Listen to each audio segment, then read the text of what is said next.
You found it. Your home for the best content on your favorite team, the Fighting Tigers of LSU. Do us a favor, subscribe to the channel, leave your comments below, and be sure to smash that like button.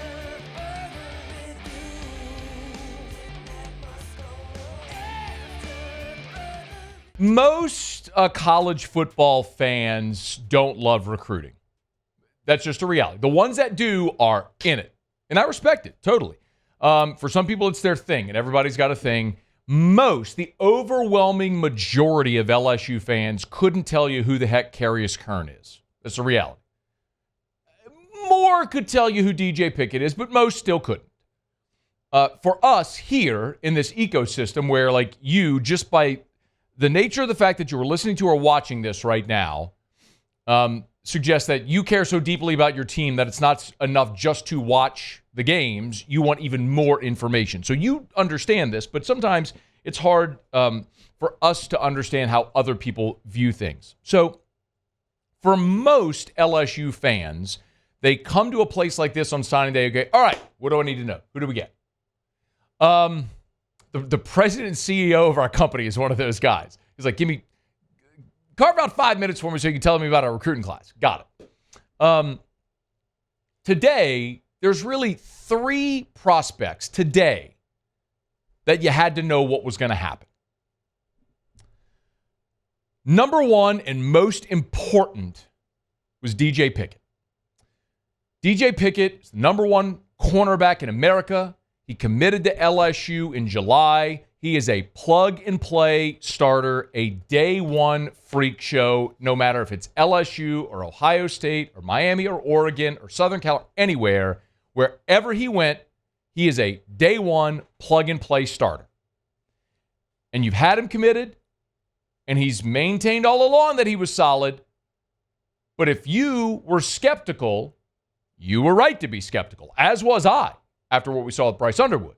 That until the ink dried, I got to see it. And after Cade Phillips flipped on Tuesday, this became even more essential. And LSU got DJ Pickett's paperwork in. It came in early this morning. I got a text about 7:45 this morning. The paperwork came in. Cade Phillips made his announcement at 2 o'clock, which is when LSU released it. And he's having a party right now, actually, at Walk-Ons in Tampa. DJ Pickett is a massive get for LSU for so many reasons. Obviously, at cornerback, you need help. You're losing Zy Alexander. You'll have Ashton Stamps coming back for his 3rd year. But after that, there's just not a lot of certainty. This is certainty. Also, having lost Cade Phillips, having lost Bryce Underwood, the optics of that are terrible. You needed DJ Pickett first and foremost, and you got him. The second guy we're keeping an eye on was Jahkeem Stewart.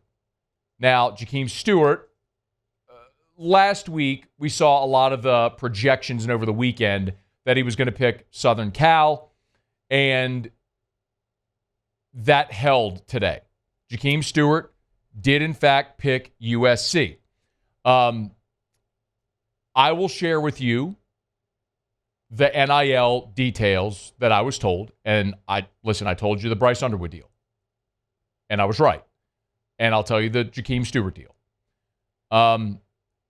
Southern Cal went to $2 million per season for Jahkeem Stewart. That is a program that is desperate for good news and was willing to do that. They had the resources to do it as well. But Southern Cal went to $2 million for Jahkeem Stewart. LSU topped out at $1.25 million and walked away from the table. Which, by the way, I would argue today is 100% the right thing to do. If you go to LouisianaSports.net right now, I have a column up on the homepage. It's linked on all of our socials as well. And the headline is, LSU chose substance over style with the 25 class. This isn't me hand-waving, missing out on guys like Bryce Underwood and Jahkeem Stewart, and watching Cade Phillips flip. I understand, and I've said up front, you want all of those guys in your class. But you are also staring down a reality in college football today, which is you have got to manage your cap. You have got to manage your revenue share. How much money do you have to spend on this roster? And I'm not even talking about NIL components. That's part of it, but really, for 2025, what we're talking about is revenue share. And that is a capped number. Estimated to be around $20 million, $21 million for the entire athletic department. And a percentage of that will go to football. A large percentage of that. But you have a dollar amount. You have got to build a roster with that money. How do you allocate your resources appropriately? $2 million for Jahkeem Stewart, from LSU's perspective, is not a good investment. Period. I choke on my spit a little bit when I hear 125. Listen, I think Jahkeem Stewart is a freak show. He's someone everybody wanted. He was the number one player in the country for 2026. But consider what you're weighing here. It's not, hey, do you want Jahkeem Stewart? Of course you do. It's the question of at what cost. When you're balancing out your roster for next year and your cap, whatever you want to call it, your rev share, do you really want to invest $2 million of your cap into a player that is coming to college a year early and has played one season of high school football? He may have an enormous ceiling. How soon will he get to that enormous ceiling? Next year, as a 17-year-old in college, making $2 million, is that what you want to be your highest paid player in your roster? No. Not me. Not next year. Do I want Jahkeem? I'll tell you the same thing I said about Bryce Underwood, the same thing I said about Cade Phillips, same thing. Do you want that player? Absolutely. At what cost? It has to matter. If you bought Bitcoin in 2013, or you married the guy from Oracle who could just drop 12 million bones on a kid, great. Then it doesn't matter. If you're not one of those, if you're not in that situation, well, you have to be fiscally responsible. If you're opening a restaurant and you're trying to manage your budget, it's probably not a great idea to go invest in brand new state-of-the-art appliances. Go invest in staff and ingredients and marketing. That's what's going to help you. You know what's going to help LSU? I had one person very closely associated with LSU today, tell me, since Bryce Underwood said, quote, "We are flush with cash." Now throw Jahkeem Stewart, Cade Phillips in there as well. And guess where they're going to take that cash? To the portal. So I ask you, for 2025, if I gave you, LSU fan, the option, you could spend that money for 2025 on Underwood, Jahkeem Stewart, Cade Phillips, or go into the portal and get 10 impact contributors. See, some of y'all are missing it a bit. Brian Kelly isn't switching his philosophy from building through the high school ranks, developing and supplementing in the portal. They're not going to sign 20 portal guys. They're going to go sign 8, 10 portal guys again. The difference is you're going to go sign impact portal guys instead of just guys. That's the difference this year as opposed to last year, because you have the revenue and the resources allocated to do it. And you would have compromised that if you would have kept going up in this bidding war with Jahkeem Stewart. Sometimes you've got to know when to walk away. So does it suck? Yes. But the flip side of it, was it the fiscally responsible, the right decision for the team in 2025 and the program? Absolutely it was. Look, I wish LSU had a roster of billionaires where it just doesn't matter. Go dump $2 million a year on a 17-year-old who's never played. Played one season of high school, 10 high school football games. I wish LSU was in that situation. They're not, but don't get it twisted either. For those saying, oh, LSU's broke, Brother, I just told you LSU has a $1.25 million per year offer on the table for a 17-year-old who played. Like, look at the other side of that. 1.5 for Bryce Underwood. Look at that. That ain't nothing. Well, LSU's competitive. They don't got the founder of Oracle, but LSU's done a pretty remarkable job of fundraising.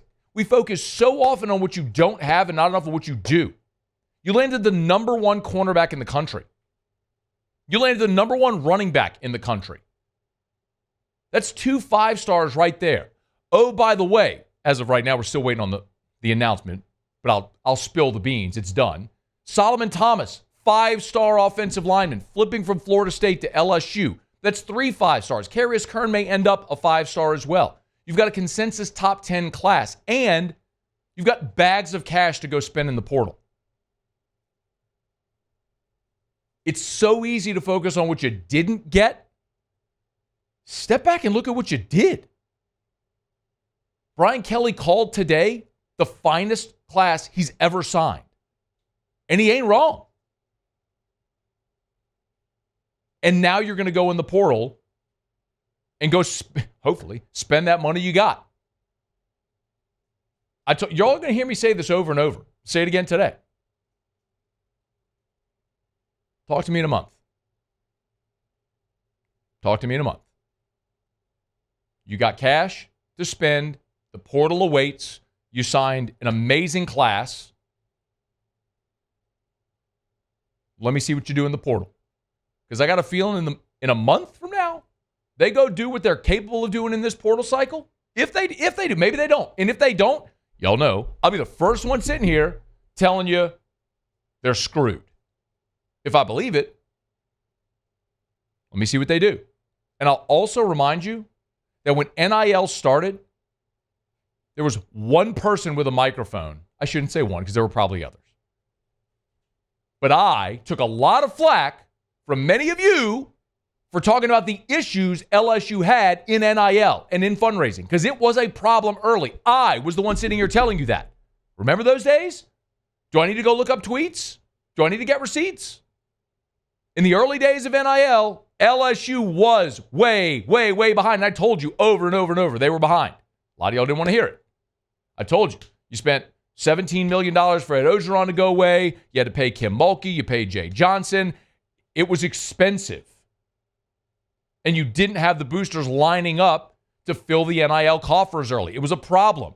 And I'm telling you today, they don't have a problem.